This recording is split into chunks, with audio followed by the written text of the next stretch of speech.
உங்களுக்கு இருக்கிற பிரச்சனை சால்வ் ஆகலன்னா அதுக்கு சொல்யூஷனே இல்லைன்றது அர்த்தம் கிடையாது. அந்த சொல்யூஷனை தேடுறதுக்கான இடத்துல நீங்க இல்லைன்றது தான் மீனிங். என்னடா சொல்ல வரேன்னு கேக்குறீங்களா? Let's imagine this. நீங்க ஒரு ரூம்ல மொபைல் யூஸ் பண்ணிட்டு இருக்கீங்க. இப்போ அந்த மொபைலுக்கு நீங்க சார்ஜ் போடணும். ஒரே ஒரு பிளக் பாயிண்ட் தான் இருக்காங்க. ஆனா அந்த பிளக் பாயிண்ட்ல ஏற்கனவே ஒரு டிவைஸ்க்கு சார்ஜ் ஏறிட்டு இருக்கு. இப்போ ஒரு எக்ஸ்டென்ஷன் பாக்ஸ் வாங்கி வச்சா இந்த மொபைலுக்கு சேர்த்து சார்ஜ் பண்ணிக்கலாம் நீங்க யோசிப்பீங்க. ஆனா அந்த எக்ஸ்டென்ஷன் பாக்ஸ் வாங்குறதுக்கு நீங்க கொஞ்சம் மணியை ஸ்பெண்ட் பண்ண வேண்டியதா இருக்கும். இதுவே நீங்க அந்த ரூமை விட்டு வெளியே போய் ஹால்ல பாத்தீங்கன்னா அங்க நிறைய ஸ்விட்ச் போர்ட்ஸ் இருக்கு. அதுல சிலது காலியாவும் இருக்கு. நீங்க அதுல கூட சார்ஜ் போட்டுக்கலாம். அப்படி போடுறதுனால உங்களுக்கு என்ன பெனிஃபிட்னா, எந்த இடத்துல வசதியா இருக்கோ அந்த இடத்துல அந்த மொபைலை சார்ஜ் போட்டுட்டு பேலன்சிங் சர்ஃபேஸ்ல அந்த மொபைலையும் சேஃபா வைக்கலாம். பிளஸ் உங்களுக்கு எக்ஸ்டென்ஷன் பாக்ஸ் வாங்குற மணியும் சேவ் ஆகுது.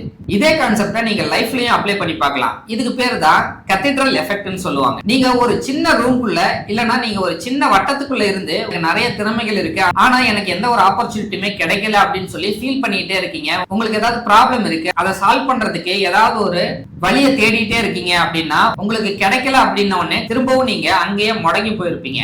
ஆனா அந்த சர்க்கிளை விட்டு நீங்க வெளியே வந்தாதான் உங்களுக்கு எவ்வளவு ஆப்பர்ச்சுனிட்டிஸ் இருக்கு அப்படின்றதும், அந்த ஆப்பர்ச்சுனிட்டிஸ் மட்டும் இல்லாம உங்களுக்கு எவ்வளவு பெனிஃபிட்ஸ் கிடைக்கும் அப்படின்றதும் உங்களால ரியலா எக்ஸ்பீரியன்ஸ் பண்ணி பார்க்க முடியும். உங்களோட கம்ஃபர்ட் ஜோன்ல இருந்தோ இல்லனா உங்களோட சின்ன சர்க்கிள்ல இருந்தோ கொஞ்சம் வெளியே வந்து பிராட் மைண்டடா இந்த உலகத்தை பாருங்க. அங்க கண்டிப்பா உங்களோட ப்ராப்ளம்கான சொல்யூஷனும் உங்களோட திறமைக்கான அங்கீகாரமும் கிடைக்கும். உங்களுக்கு நீங்களே வரைஞ்சுக்கிட்ட ஒரு சின்ன சர்க்கிள்குள்ள உட்காந்துதான் இந்த வீடியோவை பார்த்துட்டு இருக்கீங்களா? அப்பனா இமீடியட்டா இதை ஒரு 4 பேருக்கு ஷேர் பண்ணிட்டு நம்ம சேனலை ஃபாலோ பண்ணி வச்சுக்கோங்க. அப்புறம் நாளைக்கு பார்க்கலாம்.